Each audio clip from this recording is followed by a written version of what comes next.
That's right. The king is dead. Long live the king. In this case, Star Trek is dead. Long live Star Trek. What the hell am I talking about? Well, let's get down to it, shall we? Yes, let's get down to it, Star Trek fans.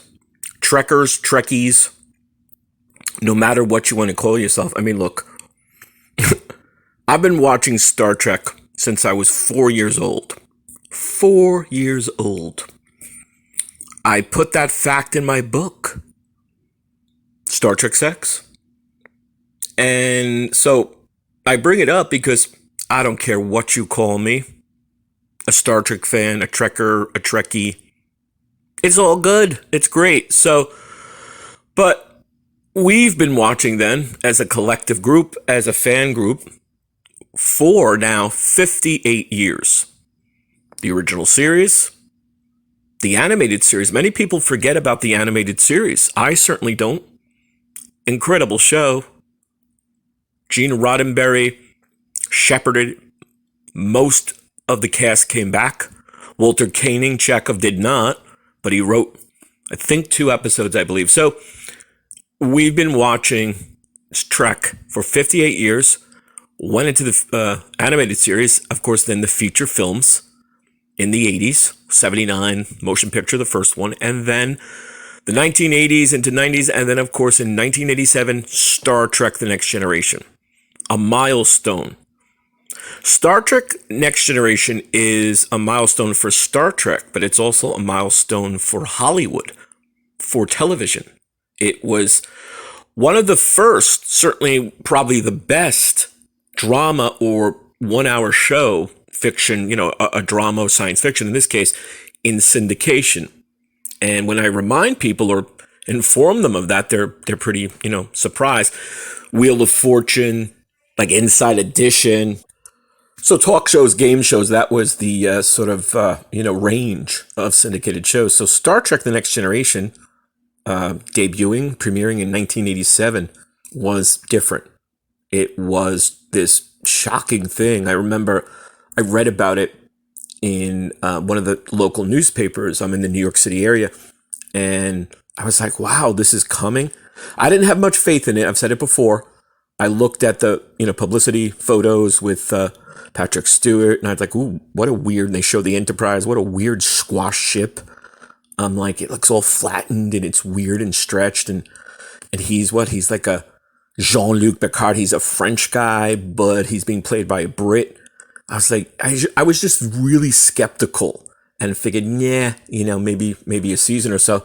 I was wrong. Glad I did. Glad I was wrong, because then I loved the show and I wrote for it. But so the whole focus in this episode here, in this video, is to talk about, as we started, Star Trek is dead. Long live Star Trek. Now, of course, people have heard that usually the king is dead. Long live the king. One show, or one thing passes, rather, something passes away, is over, dies or is over, and then a new thing, a new show or monarch takes its place. So that's the main sort of focus and spirit of the video. Star Trek, to me, has been over for years in ways. I mean, you can look at the new stuff, I call it PP Trek, Discovery, and Star Trek Picard. Star Trek Strange New Worlds is a good show.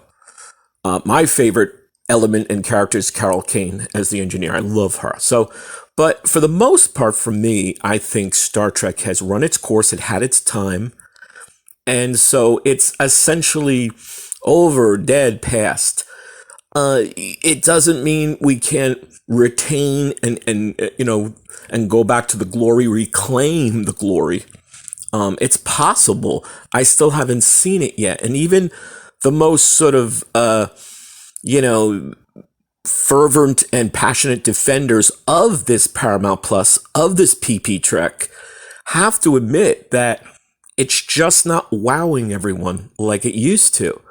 One of the huge indicators of a science fiction show, especially, is the merchandise, the t-shirts, the toys, the models, the video games. And if someone can point me to Star Trek Discovery merch and video games, I've not seen it. Picard, I've not seen it. So, that doesn't mean it's a true failure, but all Star Trek shows, Marvel, DC, Star Wars, anything potent enough to have a huge fan base in the science fiction world has the merch, has the models, the toys, the video games, the novels, the comic books. So it's a huge indicator of where this new stuff, and you can like it. Hey, you can like it. That's great. But it's not setting the world on fire by any means. So again, the spirit of Star Trek is dead. Long live Star Trek, because I do live in hope. Who knows? Now Starfleet Academy is launching. I love Paul Giamatti. He's one of my favorite actors. I can't wait to see him. So, I reserve judgment, of course, before I see it. But, it's like, to me, it ran its course. You can't keep churning out sort of the same thing. Well, you can, certainly. You can try, but it's sort of doomed to failure. So, and I think as fans, especially as Trekkies, as Star Trek fans, we're so blessed to have hundreds of episodes, dozens of films, the animated series, and now, of course, Prodigy Lower Decks. Not my cup of tea at all, but, more power to you if you love it. So that's cool. And then, of course, there's always the comic books, the novels, and the video games. So Star Trek is dead. Long live Star Trek, because there is hope. We can always watch, the original series, the Next Generation era. We can always relive that. I always look and I say, like, for example, I Love Lucy, The Honeymooners, Twilight Zone, The Bionic Woman, $6 Million Man, The Incredible Hulk. These incredible landmark shows, Buck Rogers, Battlestar Galactica, they've not been revived. You can't have another I Love Lucy. There was one. But that show continues to be, in many ways, number one in streaming and for fans. It's never died. So be grateful, be thankful that we have the original series, Next Generation, into Deep Space Nine, Voyager. This is Star Trek to me. It's the most successful in almost all ways, and I think it's the most quality. But we live in hope. So Star Trek is dead. Long live Star Trek. Hope you're enjoying. Hope you're subscribing. See you soon.